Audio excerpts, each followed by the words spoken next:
नमस्कार। करण वर्मा अनप्लग्ड में एक बार फिर आप सबका स्वागत है। आप सबको रामनवमी की हार्दिक बधाई, हार्दिक शुभकामनाएं। जय श्री राम। देखिए, आज ही के दिन प्रभु श्री राम इस धरती पे पधारे और उन सब ने हम सबको ब्लेस किया और राम राज्य दिया। ऐसे में इसको मैं संयोग बोलूं या क्या बोलूं, आज मैं जो ये वीडियो बना रहा हूं बहुत गुस्से में बना रहा हूं और दुख से बना रहा हूं, क्योंकि दूर बैठे एक जर्मन शेफर्ड ने हमारे प्रभु श्री राम के बारे में जो लांछन लगाए हैं वो सुन के गुस्सा भी आता है, खून भी खौलता है और साथ में दुख होता है कि किसी ने उसको अभी तक ढंग से तथ्यों के साथ रिबट नहीं किया। अच्छा है कि वो शख्स जो है वो हमारे भारत माँ से बहुत दूर है, क्योंकि ये भारत माँ तो हमारी प्रभु श्री राम की धरती है, हनुमान जी की धरती। और जैसे हनुमान चालीसा में कहा है ना, भूत पिशाच निकट नहीं आवे, महावीर जब नाम सुनावे। तो ऐसे भूत पिशाच मर्यादाहीन लोग दूर ही रहे यहां से तो अच्छा है, पर उनका एजेंडा जरूर बस्ट होना चाहिए। जब लाखों लाखों लोग तक उनकी बात पहुंचती है तो आज इस वीडियो को अंत तक देखिए और इसको खूब शेयर करिए, क्योंकि इसमें मैं ध्रुव राठी नामक इस मर्यादाहीन व्यक्ति के एजेंडा को बस्ट करने जा रहा हूं, जिसने ये जुर्रत करी कहने की कि हमारे यहां भी भाई बीफ तो खाया ही जाता था। प्रभु श्री राम, श्री कृष्ण सब के सब बीफ खाते थे, सब के सब नॉनवेज खाते थे। इसकी ये हिम्मत हुई कहने की। इसने हमारे कोट्स को पकड़ के सेलेक्टिवली कोट किया। संस्कृत का ज्ञान तो छोड़िए, इसको ढंग से हिंदी भी नहीं आती, अंग्रेजी भी नहीं आती। इसने उस पर एक तरह से बदमाशी करी। आज एक क्रम से चलते हुए पूरी तरह यह स्थापित करेंगे कि ऐसा कभी भी कुछ नहीं था। देखिए, कोई अगर नॉनवेज खाता है, मैं उसके विरुद्ध नहीं हूं, उसकी मर्जी। पर यह कहना कि हमारे धर्म ग्रंथों में इसको इंकरेज किया गया है, सैंक्शन किया गया है और प्रभु श्री राम करते थे, यह सरासर गलत है। और इसी पर आज का हमारा वीडियो है। सबसे पहले इस आदमी की हिम्मत हुई यह कहने की, इसकी अगर मैं स्टेटमेंट की बात करूं कि the question arises in the Ramayana with Shri Ram, did Ram eat meat too. और इसने फिर आगे जाकर कोट किए कुछ वर्सेस। एक इसने सुंदरकांड में चैप्टर 36 श्लोक 41 को कोट किया। जबकि कमाल की बात यह है, इस श्लोक को भी अगर पढ़ें जो इसने लिखा है, Ram is not eating meat not drinking wine. Not eating meat, इसने इससे अज्यूम कर लिया कि पहले तो करते होंगे। ये इसका अजम्पशन है। इसके अजम्पशन की अब कायदे से जरा खोलते हैं हम लोग। सबसे पहली बात, अगर हम रामायण की बात करें, वाल्मीकि रामायण की मैं बात करूंगा और मैं बदमाशी नहीं होने दूंगा। मैं चाहूंगा कि संस्कृत के कोट्स वर्बैटिम कोट कन्वर्ट हो और आप तक ये बात पहुंचे। अगर इस दौरान मेरा संस्कृत का उच्चारण गलत होता है तो मैं पहले से ही क्षमा मांगता हूं। मैं कोई संस्कृत का स्कॉलर नहीं हूं, पर हां, पिछले 2 दिन मैंने इस पे रिसर्च करी और मैंने 2 दिन का विलंब भी इसीलिए किया कि आप तक सत्य पहुंचे। अयोध्या कांड में चैप्टर सर्ग 20 वर्ष 29 अगर हम पढ़ें, और मैं वाल्मीकि रामायण से अब आपके सामने है ये, चतुर्दश ही वर्षाणि वत्स्यामि विघ्ने वने, मधु मूल फले जीवन हित्वा मुनिवद आभिशाभम। इसका जो शाब्दिक अर्थ होता है वो होता है, और ये श्री राम कौशल्या जी से बोल रहे हैं वनवास पे जाने से जस पहले। क्या बोल रहे हैं वो? मैं 14 वर्षों तक निर्जन वन में रहूंगा, वहां मैं मधु, शहद, जड़ें और फल खाकर जीवन बिताऊंगा, एक हर्मिट की भांति रहूंगा। अब मैं इसके एक एक शब्द का आपको अनुवाद करते हैं, जरा पढ़िए इसको। ये पूरा श्लोक सामने आपके लिखा है। इसमें जब अमिशम आया, दैट मीन्स मीट, हित्वा यानी एब्सटेन करूंगा इससे, मुनिवत लाइक अ हर्मिट, मधु मूल फले हनी फ्रूट्स एंड रूट्स, मूल और फल हमेशा 2 शब्द बोले, जीवनम वाइल लिविंग ऑन, चतुर्दश 14 वर्ष, वर्षाणी विघ्ने इन अ सॉलिटरी, वने वत्स्यामि। अंग्रेजी में अगर मैं करूं, abstaining from eating meat like hermits and living on honey fruit and roots, I am to live in the solitary forest for 14 years. 14 वर्ष तक उन्होंने जाने से पहले यह कहा कि मैं इन सब का कोई ग्रहण नहीं करूंगा। इसलिए कहा क्योंकि लोगों को लगता है वन में रहना बड़ा मुश्किल होगा, क्योंकि जो वेजिटेरियन खाना होता है वो भाई जब आप पैलेस में रह रहे हो, कहीं रह रहे हो, वो तो ठीक है, क्या वन में भी ऐसे रहेंगे? तो उन्होंने कहा वन में भी मैं ऐसा ही रहूंगा, मैं वहां पर भी केवल और केवल किसका प्रयोग करूंगा? मूल, फल, मधु, honey, fruits and roots. Clear cut, as clear as it gets. इसको आगे बढ़ाकर हम चलते हैं जरा इस पे, और भी हम इसके और उदाहरणों की अगर मैं बात करता हूं। अब हम चलते हैं जरा अरण्य कांड की ओर। इसमें सर्ग 20 और वर्ष नंबर 7। इसमें होता क्या है, ये उस समय का दौर है जब सूर्पनखा आती है राम जी, लक्ष्मण जी और सीता जी के पास, और इसकी नजर बुरी होती है सूर्पनखा की। तो वहां पे प्रभु श्री राम क्या बोलते हैं? पुत्रो दशरथस्य वाह भ्रात्रो रामल शर्मो प्रविष्टो सीत्या सार्धम दुष्वरम दंड कावरम। हम दोनों राजा दशरथ के पुत्र और भाई राम तथा लक्ष्मण हैं। हम सीता के साथ इस कठिन जो वन का नाम है दंडक्राय वन में प्रवेश कर चुके हैं। इसके आगे जो पूरी वार्ता होती है, इसमें फिर ये पूरी बात आती है कि हम यहां पे क्या खा रहे हैं। फल मूल आश्विनो दांतो तापसो धर्मचारिणों। पूरा अगर आप वर्ष पढ़ेंगे, और मैं इसका हिंदी अनुवाद पढ़ रहा हूं, हम दोनों फल और जड़े खाकर जीवन बिताते हैं, इंद्रियों को नियंत्रित रखते हैं और धर्म के मार्ग पर चलने वाले तपस्वी हैं। हम दंडकारण्य वन में तपस्वियों की तरह रह रहे हैं, फिर तुम हमें क्यों कष्ट दे रहे हो? ये प्रश्न पूछते हैं वो सूर्पनखा से, एकदम स्पष्ट। शुरुआत में माता कौशल्या से एकदम स्पष्ट, अरण्य कांड में तो एकदम स्पष्ट, सुंदर कांड उसके बाद में आता है जब हनुमान जी सीता जी से मिलने जाते हैं। ध्रुव राठी सुंदर कांड को कोट करके कह रहा है, देखो यहां पे इन्होंने ऐसे बोला कि ये तो अब खाना छोड़ चुके हैं, आप जो चले गए, सीता मां जो चली गई राम जी से, उसके दुख में इन्होंने खाना, मांस खाना और शराब पीना छोड़ दिया है। यह शब्द का प्रयोग किया है ध्रुव राठी ने। शर्मनाक, इसको चुल्लू भर पानी में तुरंत तुरंत डूब जाना चाहिए जो इसने शब्दावली इस्तेमाल करी है इसके अंदर। ये हो गए इसके दो सामने सामने उदाहरण। और अगर हम बात करें मर्यादा पुरुषोत्तम प्रभु श्री राम, जो वेद के अनुयायी, जिनका वेदों में मानना, जो धर्म के रास्ते पे चलते थे, हमारा धर्म क्या कहता है इस विषय पे? हमारा धर्म क्या कहता है ये भी बिल्कुल स्पष्ट होना चाहिए। जरा हम पढ़ते हैं ऋग्वेद को। इसमें मंडल, सूक्त और मंत्र की अगर मैं बात करूं, 8, 101, 15 आपके सामने है श्लोक। इस श्लोक का अर्थ है, निरपराध और अवज्ञ यानी वध ना करने योग्य गाय को तनिक भी कष्ट ना पहुंचाओ। और गाय को हर जगह जो हम लोगों ने लिखा है हमारे अलग अलग श्लोक की अगर मैं बात करूं, वेद से लेके उपनिषद में, वो है अवध्य यानी जिसका वध नहीं करना होता है। तनिक भी कष्ट मत पहुंचाओ, उसे मत मारो, स्पष्ट शब्दों में ऋग्वेद में। कई उदाहरण है, मैं तो चलता ही जाऊं अगर मैं बात करूं। अथर्ववेद में मैं अगर मंडल, सूक्त और मंत्र की बात करूं, 8, 6 और 23, यह श्लोक बताता है, श्लोक आपके सामने है, जीवों की हत्या करके मांस खाना और गर्भ को नष्ट करना गलत और दंडनीय कर्म कहलाता है। साफ साफ आपके सामने श्लोक है, आप लोग इसको टेस्ट कर सकते हैं, चेक कर सकते हैं। और आगे बढ़ते हैं। इसमें एक जगह इसने और एक बहुत बड़ी बदमाशी करी, वो थी इसने मनुस्मृति को कोट किया। देखिए, पहली बात तो अगर हम मनुस्मृति की बात करें, सबसे सर्वोच्च तो वेद है हमारे, उससे ऊपर कुछ नहीं। पर चलिए मनुस्मृति की भी बात कर लेते हैं। जरा मैं इस आदमी का जो विकृत मानसिकता है उसको दिखाना चाहता हूं। यह स्क्रीनशॉट है जहां इसने मनुस्मृति में चैप्टर 5 वर्स 27 को कोट किया है। और इसने जो कोट किया है, मैंने अगर हाईलाइट किया है, he may eat meat that has been consecrated, इसने इतने को हाईलाइट किया। इसने आगे की पंक्ति जो कि खुद इसी के ट्रांसलेशन में लिखी है वो नहीं पढ़ी इसने। And when his life is in danger, अगर कोई व्यक्ति का जीवन खतरे में है, वो वन में अकेला फंसा है, वो परिस्थितियां अलग थी, वो कहीं कुछ है, तो वो खा सकता है, वो भी कॉन्सिक्रेटेड बाय द ब्राह्मण्स। इसको तोड़ मरोड़ के इसने ऐसे पेश किया। शर्मनाक आदमी। और अगर ये मनुस्मृति की बात कर रहा है, क्योंकि मनुस्मृति को ये लेकर आया, मैं तो बात अभी तक कर रहा था वेद की, हालांकि मनुस्मृति में भी बहुत ही स्पष्ट शब्दों में लिखा हुआ है मांस खाने के विषय पे। ये पढ़िए जरा।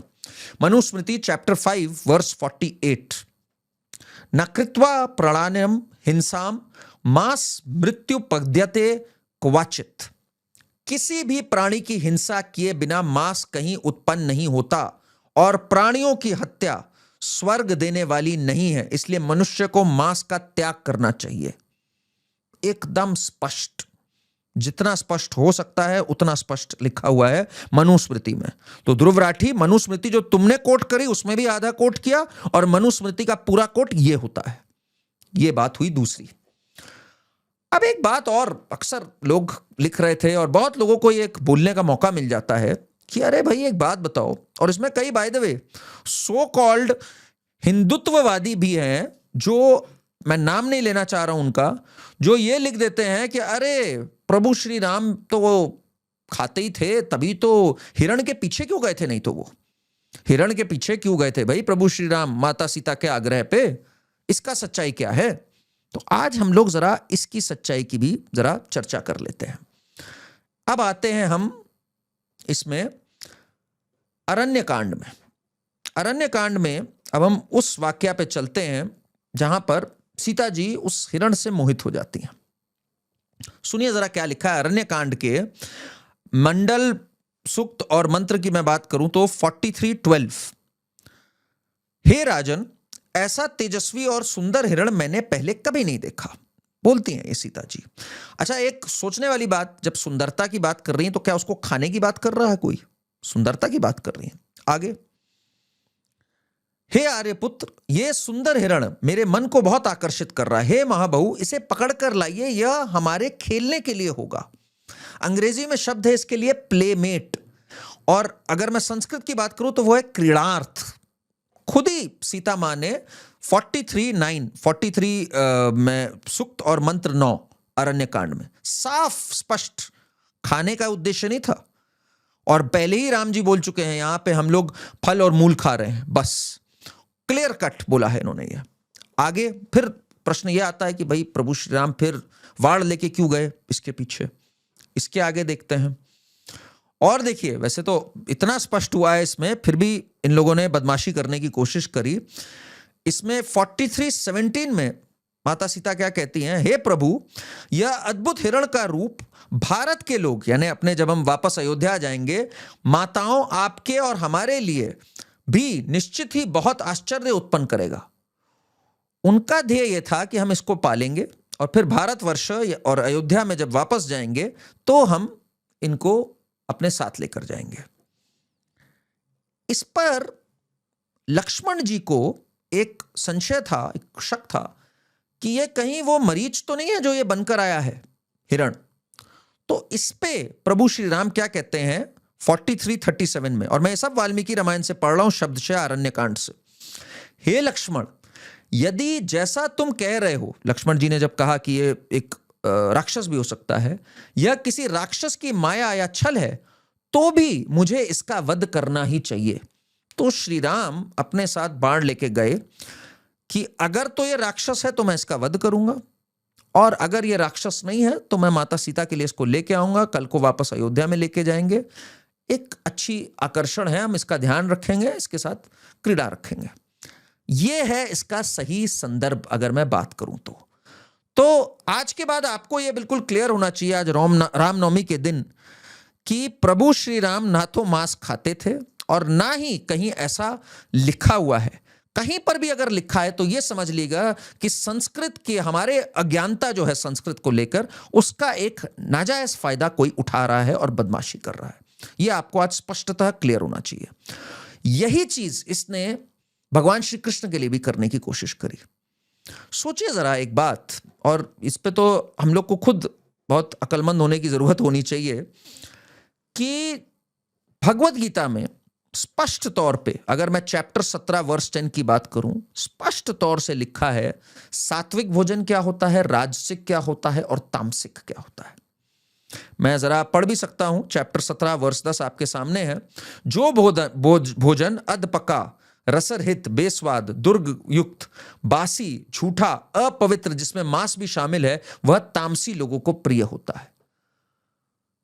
3 गुण से बना हुआ है हर मानुष, सात्विक, राजसिक, तामसिक। तामसिक के विरुद्ध, हर चीज को सात्विक की ओर, धर्म और मर्यादा की बात करने वाले श्री कृष्ण जब भगवत गीता में ये बोल रहे हैं कि ये तामसिक है, तो वो क्या खुद किसी तामसिक चीज का सेवन कर सकते हैं? शर्म आनी चाहिए ध्रुव राठी को। यहां ये पूरी मिस्चिफ या मैं पूरी बदमाशी अगर कहूं, कोई क्यों करने में सफल हुआ, इसका मुख्य कारण है कि हमारा संस्कृत का अधूरा ज्ञान है और उच्चारण में अक्सर हम गलतियां करते हैं। जब मैं इसकी तह तक गया तो पता लगा कि मास शब्द में ये लोग अक्सर एक खेल खेलने की कोशिश करते हैं, क्योंकि मास शब्द जो है ना, माश भी होता है, मास भी होता है, जिसमें उसके कई अर्थ होते हैं। जैसे कि अगर मैं बोलूं मास, तो वो एक दाल भी होती है। मास की और मैं अगर बात करूं तो उसका मतलब अगर मैं अंग्रेजी में बोलूं तो पल्प भी होता है, और इसके मुझे कई उदाहरण भी मिले। मैं अगर बात करूं सुश्रुत संहिता, चरक संहिता, इसमें भी मिला हमें, मुझे शब्द मिले आम्र मास, खजूर मास। ये क्या था? ये मैंगो का पल्प था, ये डेट का पल्प था। तो मास जब भी वर्ड का प्रयोग हो रहा है, जरूरी नहीं है वो मास फ्लैश हो। इसका इन्होंने एक फायदा उठाया इसके अंदर। इसके कई उदाहरण हैं, जैसे मैंने आपको बताया चरक संहिता, सुश्रुत संहिता, और कई जगहों पे अगर मैं बात करूं तो उपनिषद में भी माशोदनम यानी कि राइस विद पल्सेस की बात हुई है, जिसको इन लोगों ने मिस इंटरप्रेट किया है राइस विद मीट से। तो यहां पे एक आपको आगे से पता होना चाहिए, mass doesn't necessarily mean meat. Same चीज इन्होंने करी दिखाने के लिए कि शराब का सेवन होता था। कैसे इन्होंने करी? मैं इसी ध्रुव राठी का जो एक श्लोक इसने अपना वर्जन लगा के इसने प्रयोग किया, और सामने ओरिजिनल भी लिखा हुआ है, सुंदरकांड चैप्टर 36 श्लोक 41। इसमें जरा आप शब्द देखिए, इसमें जो शब्द का प्रयोग हुआ है वो है मधु सेवते। आप पहली पंक्ति अगर पढ़ सकते हैं, मधु सेवते, और इसका वर्जन क्या लिखा है? Ram is not eating meat और ड्रिंकिंग वाइन। अब मधु से कई लोगों को लगता है अच्छा ये मधुशाला वाला मधु है। दरअसल मधु शब्द की अगर मैं बात करूं तो मधु शब्द हनी या स्वीटनेस से भी मिलता जुलता है। इनफैक्ट इसका जो करेक्ट मतलब है वो हनी और स्वीटनेस है। इसमें भी जो शब्द है वो ये है कि राम ना तो खा रहे हैं और उनके जीवन की जो मिठास है, जो कि आप है, वो चली गई है। इसका ये सिर्फ मैं बना नहीं रहा हूं, मैं इसके अब उदाहरण भी आपको देता हूं। अगर मैं ऋग्वेद की बात करूं तो मंडल 1 सूक्त 90 और मंत्र 8 की अगर मैं बात करूं तो देखिए क्या लिखा है। मधुमानम वनस्पतिम ध्रुमा अस्तुयु सूर्या। इसका अर्थ क्या है? हमारी ओर चलने वाली हवाएं मधुरता और सुख लेकर आए। अब हवाएं तो अल्कोहल लेके नहीं चल सकती ना, हवाओं में तो नशा हो नहीं सकता, ठीक है ना। तो यहां जो संदर्भ है वो मधु से मधुरता है। मधु से कई जगहों पे अगर खाने के संदर्भ में मधु का यूज हुआ है वो हनी से हुआ है, बिकॉज हनी की काफी मेडिसिनल क्वालिटीज और हनी बहुत ली जाती थी। चरक संहिता में भी यूज हुई है, ये सुश्रुत संहिता में भी यूज हुई है। समझना होगा मैं इनका एजेंडा। आगे क्या लिखा है? माध्य वीरगावा भवंतु न, यानी इसमें भी जब मधु का हुआ है, नदियां हमारे लिए मिठास और कल्याण से भरकर बहें, धरती की सभी औषधियां और वनस्पतियां हमारे लिए मधुर और लाभदायक हो। स्पष्टीकरण, यहां मधु का अर्थ मिठास, मधुरता, शहद है। इसने मधु शब्द से जोड़ लिया वाइन, और अगर वाइन भी जोड़ लें तो वहां पे लिखा है Ram ji has not drunk wine. कमाल का एक फ्रॉडिया है ये जर्मन शेफर्ड जो वहां पर घूम रहा है आज। आगे चलते हैं जी, इसका और एक उदाहरण हम देखते हैं। ऋग्वेद में बात करते हैं हम लोग, मंडल 1 सूक्त 90 और मंत्र 7 की अगर मैं बात करूं। मधु नक्त मुतोषसे मधुमत पृथ्वीम रजा, यानी रात्रि और उषा मधुर हो, पृथ्वी का वातावरण मधुर हो। अगेन मधु का मतलब हुआ प्लेजेंट और शुभ, ना कि वाइन। और बात करें हम ऋग्वेद में भी, हमारी ओर चलने वाली हवाएं मधुरता और सुख लेकर आए, नदियां हमारे लिए मिठास और कल्याण लाएं, जैसे अभी हमने देखा। कई जगहों पर इस चीज का वर्णन है कि मधुर का क्या मतलब होता है। दरअसल जैसे एक लाइन है ना, जाकी रही भावना जैसी प्रभु मूरत देखी तिन तैसी। तो जिनको खुद मिठास छोड़ करके हर जगह वाइन दिख रही हो, हर जगह मधुशाला दिख रहा हो, उससे हम क्या उम्मीद रख सकते हैं? तो एक है जो अफीम खाई हुई है आजकल, आपको पता ही है, वो धुरंधर पिक्चर देखने के बाद अफीम खाई हुई है कारफा। एक है जिसको हर जगह मधुशाला दिख रही है, विदेश में बैठा हुआ है। ये बौखलाए हुए जो लोग हैं ना, ये बौखलाए हुए लिबरल्स का हमेशा एक एक्सपोज होना और इस पे स्पष्टीकरण जाना बहुत अनिवार्य हो जाता है, क्योंकि इसने जो वार करने की कोशिश करी ना, वो हमारे धर्म पे डायरेक्ट वार करने की कोशिश करी। और इसने चुना, इसको पता था कि मैं अगर ये बोलूंगा तो बहुत तिलमिलाहट आएगी लोगों में। हमारे में तिलमिलाहट नहीं आई, हमारे में तुम्हारे को आईना दिखाने का एक जज्बा आया और तुम्हें तुम्हारी औकात बताने आई, क्योंकि इसने जानबूझकर हिंदू सेंटिमेंट्स को चुना। बड़े आसानी से ये केरला के संदर्भ में रहते हुए बीफ की बात कर सकता था, पर ये प्रभु श्री राम को लेकर आया, ये भगवान श्री कृष्ण को लेकर आया, क्योंकि इसे पता था इससे मैं ज्यादा चोट पहुंचा सकूंगा। बिल्कुल वैसे ही जैसे अनुराग कश्यप और प्रकाश राज वगैरह ने कहा यहां बीफ पार्टी करो, बिल्कुल वैसे ही जैसे कांग्रेस में एक बेचारे बछड़े को मार दिया गया था लाइव टेलीविजन के ऊपर, केवल और केवल हिंदू भावनाओं को ठेस पहुंचाने के लिए। ये जो पूरा इकोसिस्टम है जिसमें ये हिम्मत आई हुई है, कभी कहना कि सनातन डेंगी मलेरिया है, कभी कहना कि सनातन को इरेडिकेट कर देंगे, कभी कहना कि अरे प्रभु श्री राम मीट खाते थे। एक एनसीपी के एमपी ने भी कहा था, जितेंद्र आवाद नाम से। उसके लिए ये वीडियो एक तमाचे के रूप में होना चाहिए। मेरी आपसे एक गुजारिश है, एक विनती है कि इसको दूर तक शेयर करें और खुद भी अध्ययन करें, ताकि दोबारा किसी की भी हिम्मत ना हो इस पे एक संशय पैदा करने की। ये सारे जो वर्सेस मैंने आपको दिए हैं, स्पष्टता ये बात बोलते हैं, आपके सामने है, इनका आप भी अध्ययन करें और अगली बार अगर कोई ये हिम्मत करे तो आपको भी पता होने चाहिए ये वर्सेस। और मेरा ध्रुव राठी से एक निवेदन है, अगर तुम्हारी हिम्मत है तो अगला वीडियो एक निकाह हलाला पे बनाओ, एक वीडियो बनाओ कि क्या पोर्क खाना सही है या नहीं सही है अन्य धर्मों के अंदर, एक वीडियो बनाओ 4 शादी के ऊपर, एक वीडियो बनाओ 3 तलाक के ऊपर। हिम्मत है या फिर डर लगता है? क्योंकि भाई कहीं पे तो ऐसा है कि गुस्ताख की सजा एक ही है, तभी शायद इसकी हिम्मत नहीं होती, इसकी मुंह से चू नहीं निकलता। खैर, हमारे यहां लोग सहिष्णु हैं, पर भगवान श्री राम भी सहिष्णु होने के बाद जब 3 दिन तक उन्हें रास्ता नहीं मिला था तो उन्होंने भी वाड़ उठा लिया था। और बात एक सही है, भय बिन होए ना प्रीत। तो इनको भय भी होना चाहिए कि दोबारा इस तरह की अनर्गल बकवास प्रभु श्री राम के बारे में ये ना कर सके। जय श्री राम। चैनल को सब्सक्राइब करें और कमेंट्स में साझा करें आप क्या सोचते हैं इस बारे में। जय हिंद।